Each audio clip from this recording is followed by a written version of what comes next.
Bonjour les TGA. Alors aujourd'hui, nous allons travailler sur la suite de notre thématique de la colonisation. Donc on a eu dans une première partie des regards croisés sur la colonisation avec Duras, Damas et Mohamed Dib. Voilà, donc là c'était le regard par rapport à la colonisation. Donc c'est ce que j'appelle en gros la séance A.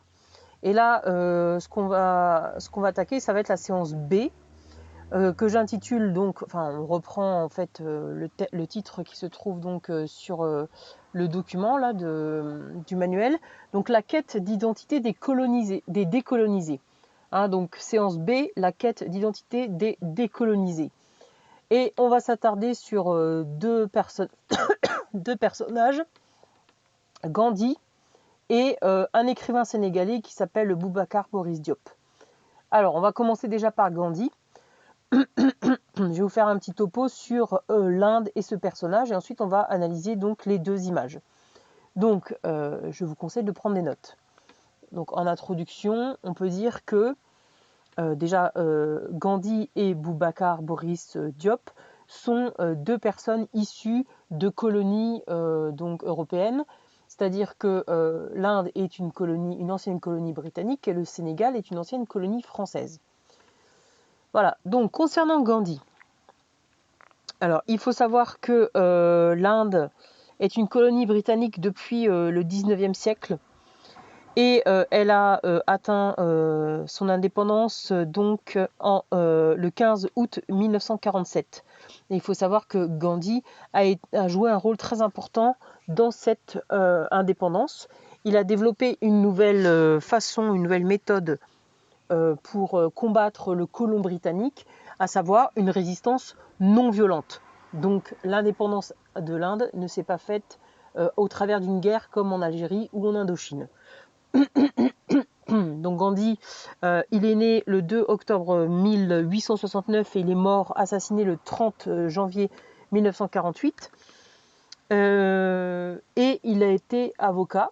Il a été également un grand dirigeant politique, notamment du Congrès national indien. Donc, comme le nom l'indique, le Congrès national indien va se positionner pour défendre l'Inde.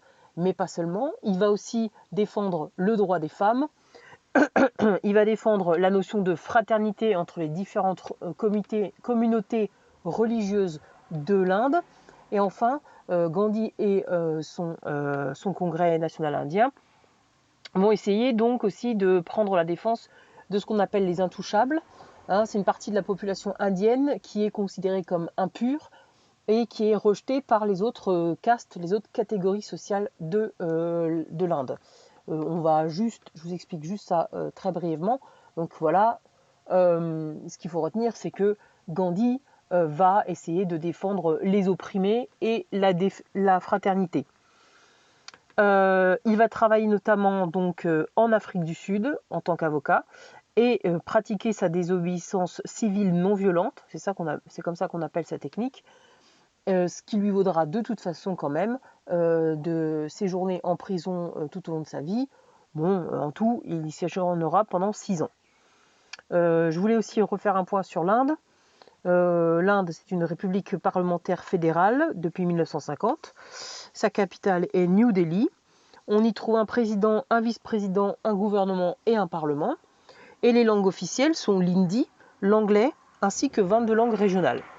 Donc voilà, pour avoir un petit topo sur l'Inde. Maintenant, vous allez pouvoir noter en grand 1, Gandhi, un retour aux sources porteurs de sens. Comme c'est écrit en fait ici, donc sous le titre de la séance, on a pour moi ce qui est le grand 1.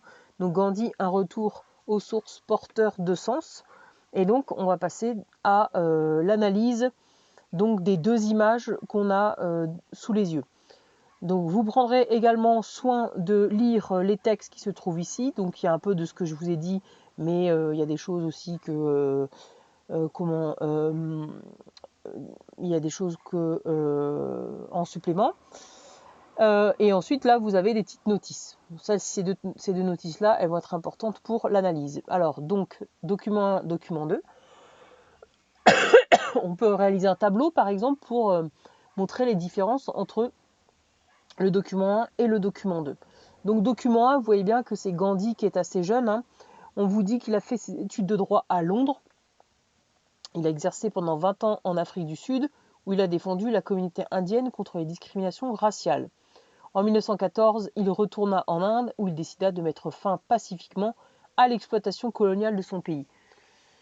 Donc c'est un fervent défenseur de l'Inde. Pour autant, on peut remarquer dans le document 1, donc déjà, que Gandhi, quand il est jeune, il a plutôt un look occidental. Il a plutôt une apparence occidentale. En effet, il pose de façon assez sérieuse devant le photographe. Hein, on dirait qu'il se donne un genre un petit peu, il montre qu'il est sérieux. Il porte le complet 3 pièces, hein, la veste, le veston, le gilet, le pantalon, avec une cravate nouée, il est très propre sur lui. Et il s'installe de façon très droite, un peu à la britannique. Donc là, on voit que Gandhi, il a intégré les règles de l'Occident, un peu pour pouvoir s'en servir en faveur de son pays. Donc voilà, le Gandhi jeune, qui est une figure quand même occidentale par son attitude et ses habits. De l'autre côté, donc on vous dit que on est en 1931, c'est écrit en dessous là, hein, Gandhi en 1931, venu à Londres pour la conférence de la table ronde. Bon, on ne va pas travailler sur cette conférence parce que c'est pas ça qui nous importe, c'est le reste. On vous dit il portait le dhoti et se couvrait les épaules d'un kadi. C'est une étoffe tissée par les Indiens avec des outils traditionnels. Donc, ce qui est important ici, c'est que d'une part, il porte des vêtements issus de son pays, tissés par son pays, avec des matières issues aussi de son pays. Autre chose, il a aussi donc des sandales. Et pourtant, on est sur Londres, hein. On est à Londres, le climat n'est pas fait pour porter des sandales. Et on peut voir aussi que son attitude est un peu différente. Il a la tête un peu baissée, qui montre toute son humilité, sa façon de vivre simplement. Et il sourit au photographe, donc il a un air un peu plus amical que l'air hautain qu'il pouvait avoir quand il était jeune. Donc on vous fait un petit renvoi donc aussi par rapport à cette prise, c'est quand même une prise de position hein, finalement de s'habiller comme ça, il ne s'habille pas que pour s'habiller, c'est pas juste pour se vêtir, il y a une sorte de message derrière. Hein. À partir de 1905, le mouvement Swadeshi préconisa la consommation exclusive de produits indiens.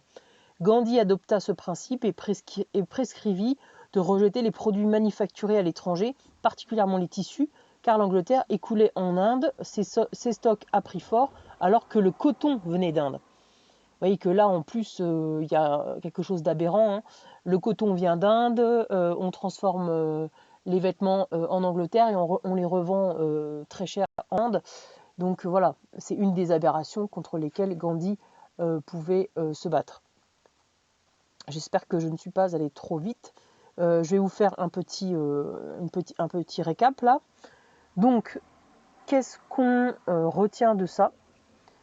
D'une part, on a une intégration à la culture occidentale qui permet à Gandhi d'acquérir des connaissances et une position d'avocat et de pouvoir agir pour défendre son village. Et de l'autre côté, on a un Gandhi adulte, un peu plus vieux, qui renoue avec la tradition de son pays et qui montre de façon non violente son combat pour la défense de l'Inde contre le colon britannique.